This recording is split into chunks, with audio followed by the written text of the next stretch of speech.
So as you can probably hear from my speaking voice, I'm still a little bit under the weather. I still have a really persistent, nasty cough.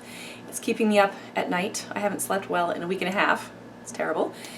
In any case, I don't really have much of a singing voice as a result, and so I decided that this would be a great video for today because it doesn't require any singing demonstration on my part. So today we're going to talk about vocal phrasing. When we're talking about vocal phrasing, we're really referring to how the lyrics and the melody and the meter of the song all kind of interact with each other. And I'm going to get into a lot more detail about this in the next video. So as I got to thinking about it, I realized that there are really two angles from which I can approach this discussion. In today's video, I want to answer some of the questions that one of my viewers, Google is the new Microsoft, asked about vocal phrasing. In particular, this viewer wanted to know how to learn and how to improve our vocal phrasing so that that vocal phrasing matches that of the original recording artist or the composition.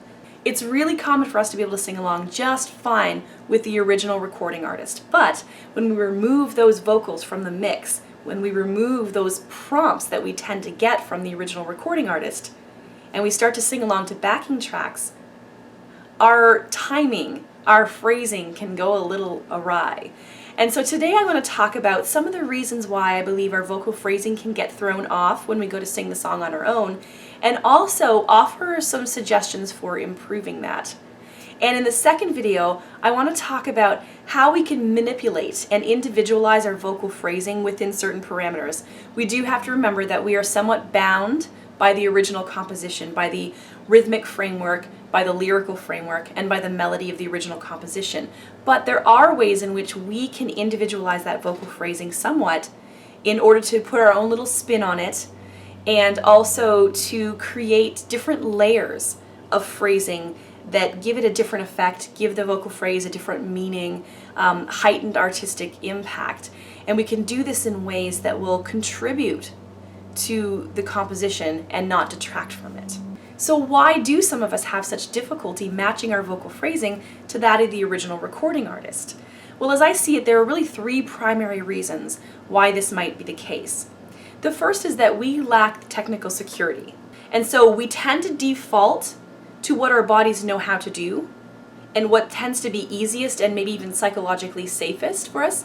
So if we don't have the technical skills, if we don't have the technical control to perform the song as it was originally performed, we tend to sort of improvise and we tend to kind of manipulate that phrasing somewhat to sort of fit our current level of technical skill. We tend to improvise and do whatever vocal phrasing comes easiest or most intuitively for us, even if that's not exactly what's written on the page. And when we lack that technical security, we tend to also lack confidence. So sometimes what happens is we become a little bit self-conscious about our lack of technical skill or vocal control. And so sometimes we find ourselves rushing through certain notes or sections. Maybe we know that we have difficulties with that particular agility passage, that run or riff, and so we sort of rush through it. Or maybe we can't sustain that note with stability in our tone, and so we kind of cut it off a little bit short. And that can lead to a little bit of a trickle effect where we fall off the beat of the measure a little bit. So basically we start to sort of develop these compensatory strategies. So we approach our vocal phrasing from the point of what we're able to do technically, not so much from what's most artistic or what the composition is suggesting we do. Addressing your technical development is a little bit outside the scope of this particular video, but I do want to talk really briefly about the breath within the context of our vocal phrasing. So if we don't take our breath renewals, renew our breath at appropriate places where it's most logical, where it's the least disruptive of the vocal phrase and the legato line, what's going to happen is our vocal phrases are going to fall off the timing. If we don't do a good job of planning our breath renewals, if we take them in the wrong places, if we maybe take too little a breath so that we run out of air mid-phrase, if we take too long in renewing our breath, that can easily throw us off in terms of the timing and the rhythm of the vocal phrase and the measure. So then we find ourselves having to sort of compensate because now our vocal phrasing is thrown off. So let's say we have an inappropriately placed breath renewal, and that is an extra little space, a little beat within the measure. And now we have to try to fit all those other notes that are supposed to follow it within that measure. So we have to kind of speed up a little bit. And then let's say we take another inappropriately placed breath renewal, and then we find ourselves having to speed up again. And then that throws off the whole rhythm and timing of the vocal phrase. And that can create a very amateurish effect. And so that's why I feel as though breath renewals need to be really well placed. They need to be logical, they need to make sense, and they need to work within the rhythmic framework, within the vocal phrasing. And the second reason why we may have difficulties matching our vocal phrasing to that of the original recording artist is that we lack musical training. When we lack musical training, we may not be aware of the fact that our timing, our phrasing, is a little bit off. Now, from my experience, I've found that singers who can read music and who play musical instruments proficiently tend to have fewer difficulties matching phrasing.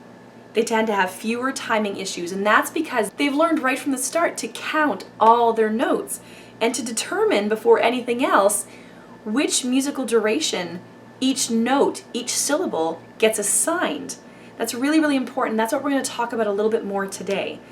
But the third reason why we might struggle a little bit with matching our vocal phrasing to that of the original artist is because we all tend to sort of hear and feel music a little bit differently. We may interpret a given vocal phrase differently, and so we unwittingly put our own little spin on it. And even the original recording artist has done this. Even the original singer has his or her own unique styling and natural phrasing. So this is completely normal, but we do have to stay within certain parameters again so that we can express ourselves artistically and we can put our own little spin on the vocal phrasing without detracting from the composition itself, without throwing off that rhythm and that meter.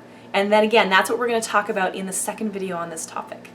What vocalists, artists, tend to forget or overlook is the fact that singing a song, playing a piece of music, is really like doing math. It really is. So every measure within the song is like a little mathematical equation in and of itself. And we have to make sure that all of the components within that measure add up to a certain number.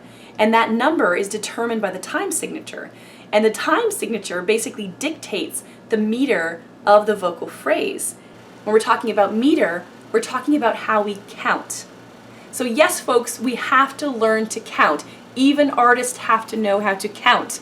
The good news, though, for those of us who are math phobic and mathematically challenged, is that for the most part, we will likely only have to count as high as 6. So even when we're learning a song by ear, by rote, it's still really important for us to learn to count, to learn to make sure that we know where the stressed beats lie, to make sure that we know the musical duration that's assigned to each of the notes. And once we know what that musical duration is, then we can be confident that our equation is adding up, the math is adding up. Once your math starts to line up, once that equation starts adding up to the right number, your vocal phrasing is going to be spot on every time. Now, one other thing that we want to consider is rhythmic diction, which is something that I've discussed in a previous video, and I'll put the link up at the end.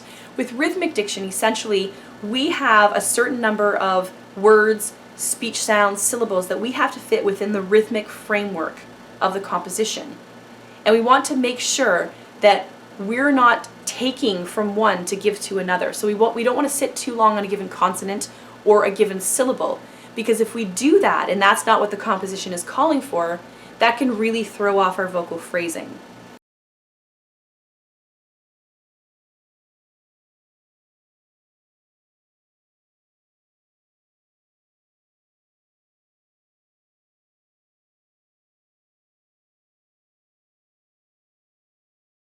Is there anyone who ever remembers changing their mind from the paint on a sign? Belief is a beautiful armor, but makes for the heaviest sword. Like punching underwater, you never can hit who you're trying for.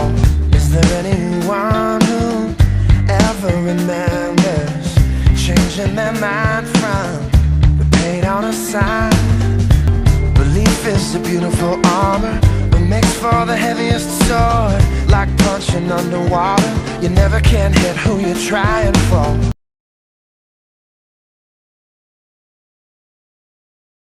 Now, one last piece of advice that I have for you, and this is something that I've learned the hard way, is to avoid singing and practicing your songs a cappella at least until you are confident that you know your vocal phrasing inside out and it's spot on. Very often what happens is when we're singing songs, we tend to sort of unwittingly speed up or slow down certain sections, again because we default to what our bodies know how to do technically, and also to our own natural phrasing and rhythm patterns. So that can easily throw us off. So when we're practicing a cappella like that, with poor phrasing, we're essentially reinforcing those phrasing errors, which can be really difficult, really challenging down the road to correct, because they become very, very ingrained in our technique, ingrained in our phrasing. And so I would strongly advise that you practice along to backing tracks. You can also try a metronome, but I think that backing tracks will also provide not just the rhythmic framework, but also the chord structure, and that would help guide you probably a little bit more effectively. If you have a musician friend or a drummer for a spouse like I have, feel free to ask that individual to sit down with you and help you work through your vocal phrasing. Have that individual help you determine where the stresses lie, where the beats lie, and how long the individual notes should be held for, and how the lyrics and the music interact with each other within that given measure. And what this will do is it will improve your musicianship skills. It will help you do a much better job of getting your vocal phrasing right down the road if you learn how to count it out. So I guess the bottom line is that even vocal artists are not exempt from doing the math. Alright, I hope this video was helpful and informative, and I hope you'll stay tuned for part 2, in which I will talk a little bit more about what separates the phrasing of an amateur singer from the phrasing of a professional singer, how you can put your own little spin on vocal phrasing in a way that will heighten the artistic impact without detracting from the composition. So if you are interested in watching that video and you haven't already done so, please consider subscribing to this channel so that you'll be notified when I post that video. Thanks so much for watching.